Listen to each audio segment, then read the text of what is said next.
We discussed this topic with our two guests from Beijing, Professor Liu Xu, Deputy Director of the Institute of Russian, Eastern European, and Central Asian Studies. And we are having our from New Delhi, Sanjay Agarwal, from Security Advisor at the Ministry of Home Affairs. I will start with you, Professor Liu in Beijing. China seems to have succeeded this year in bringing the members of this organization together after the gathering of all these leaders. And actually, China shows its power and its capabilities that China has alliances. So, what do you aim to achieve during this summit? I think I understand a very important point to be reached here.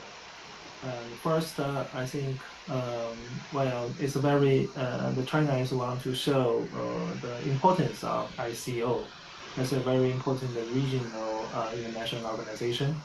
Well, you saw the many countries and not only the member states but also the partner countries and also the observer members to come here. And out of them, there are also almost 10 international organizations. The representative of them will be here. So it is also very important, the importance of SCO as a very important international organization. And I think also it could show the Chinese the spirit to make friends with all different countries. And because based on the principle of multilateralism, it's very important to make friends and not to make rivalries, especially when we think about the current tension, geopolitical tension, and also the geoeconomic tensions. And I think there's many topics will be reached in this summit, not only the security issues, but also that's the very traditional topics, but also the economic cooperation, human exchange will also be raised here. So that's also very important to connect more closely among different countries, and will be a good contribution to I think. Mr. Sanjay, the Chinese president, and the Indian prime minister did not attend last year, but this year the prime minister of India attended, and this reflects that there were a kind of a stress of this relationship between the US and India.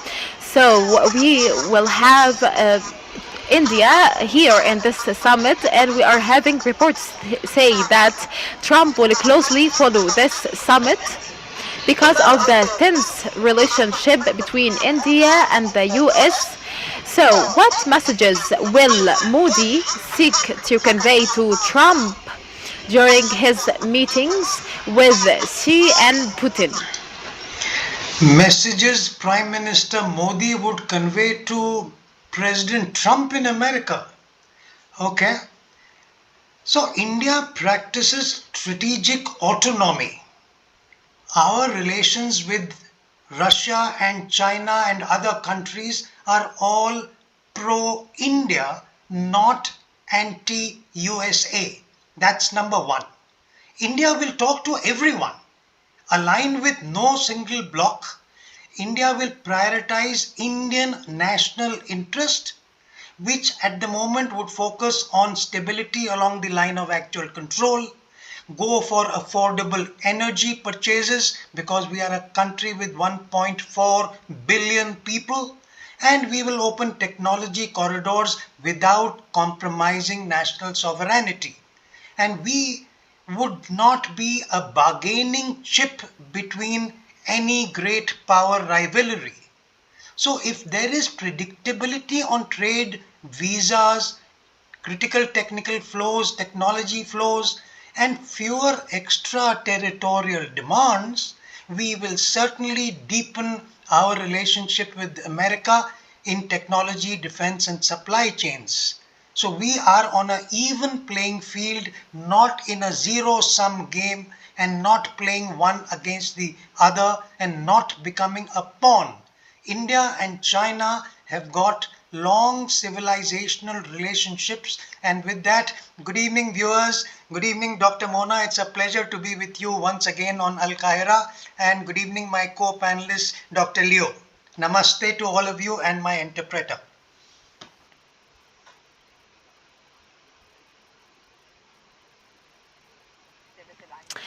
Welcome to be here. Actually, Professor Leo, and that we are having that there is a kind of cooperation between China and India, and there is a kind of shared civilization for a long history between India and China. But some people sees that the organization is not okay with other countries. There is a kind of conflict between India, China, Pakistan. At the same time, these challenges and conflicts that are related to borders. So, Professor Leo, how these issues stand against the aims of the summit, and to what extent that we will have the first step to to solve these issues and to solve these problems between the countries, especially whenever it comes to borders, before talking about the economic growth and economic development and the investment in other fields. So there would be solutions for these issues between the countries? Yes, I think so. You raise a very important question. The territory dispute and also the national security is of the top priority for all the countries. Yeah? So when we talk about the border issues between China and India, and also the regional security issues between Pakistan and India, sometimes we'll talk about the role of the SCO. Actually, we couldn't find this very active role of the SCO here. But I think this is just because there's a principle of the SCO to take in the so-called indivisible security. It's not a kind of collective security as we've seen in the traditional Western actions. Okay? So there's a totally different principles. And also we could find that the security problem and also the border issues of how long history roots. Okay? It's very difficult. It costs time for people to resolve it.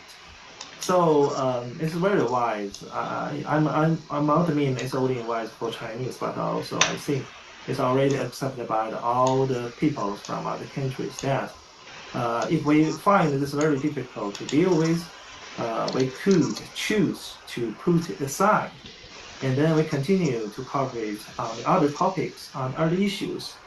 I think that's just like our India's colleagues told. It's very important in other fields, for example, economic cooperation, energy cooperation, cultural cooperation, technology one. That's very important, and I think those soft cooperation could establish the very good atmosphere for the further resolution of the security problem and also the territory problem. And I think China is doing so, and I think ICO is on the way doing so. Mr. Sanjay, Narendra Modi to be the Prime Minister there today and to be the first visit since 7 years ago to be in China. And it's just after days of the U.S. having the fees and tariffs on the exports of India, because India buy the oil from Russia. So to what extent you see that these changes between India and the US could stand and could stand against the developments of the summit between India and China in the future. Despite that we are having conflicts on the borders between China and India, and there is a kind of conflict. So, if I understand your long question, you have spoken about a coldness in India US relations and asking about the impact of that on India China relations. And to that, let me say, as I said earlier, India wants productive relations with all countries, all big countries, small countries. And therefore, relations with one would not be at the expense of the other. All relations would seek to be fair, equitable, based on trust, based on respect, and not harmful to any bilaterally or third party either. And that message is one which has been consistent from India, and therefore, rhetoric apart, it is well understood in the corridors of power in Washington.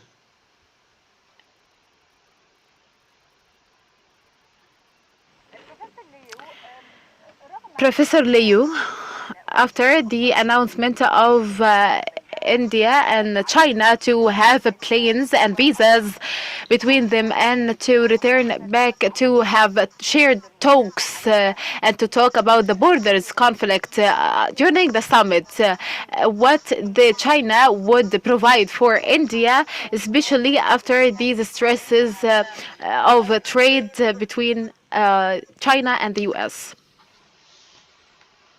Well, I don't think it will be raised some very sensitive issues here.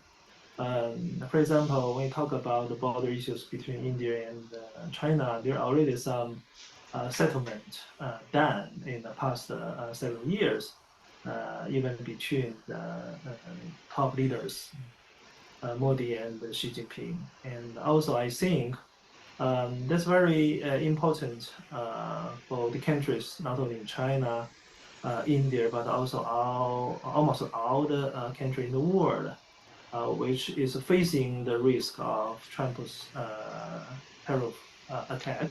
Okay. So I think this is very sensitive issues. Okay. People will don't talk about the details how to deal with that. But the countries would like to announce a very important, how to say, the announcement, and also to implement dialogues among them to counter with those tariff weapons. Okay? So I think on that case, there's a much common interest between China and India. And you see China and India already developed very close economic relations the past several years.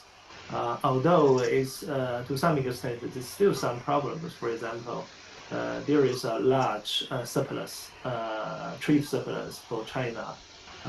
But I think the government is on the way to resolve those problems, and just to make sure that the economic cooperation between the two countries continue, and not only for the interest of China and the interest, but also for the region and also for the global market.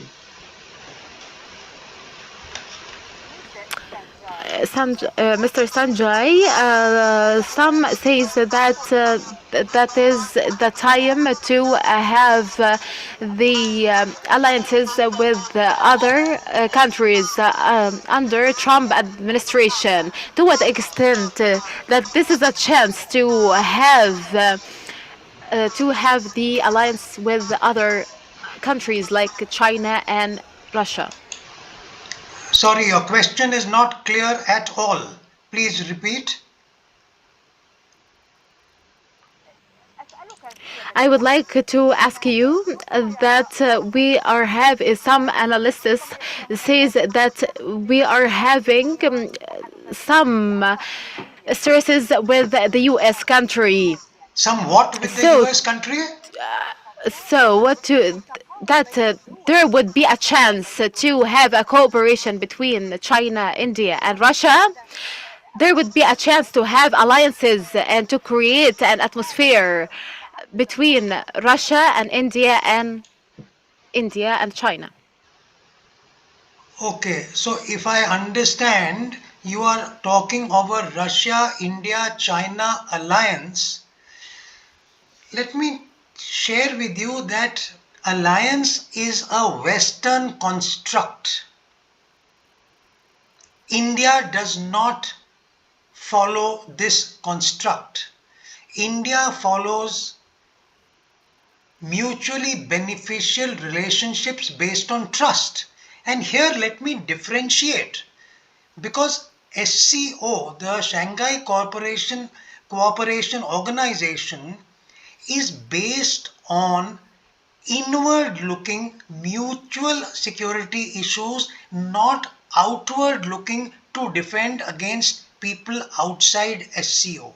SCO started with the Shanghai 5 in 1995-96, became SCO in 2001 when Uzbekistan joined, India Pakistan joined in 2017, and now we have 10 members and about 14 dialogue partners. So SCO is expanding, its influence is expanding, but it is not into the military or into a confrontation, either India as a country nor even SCO as a bloc. It is not in confrontation with NATO or G7 or anybody else.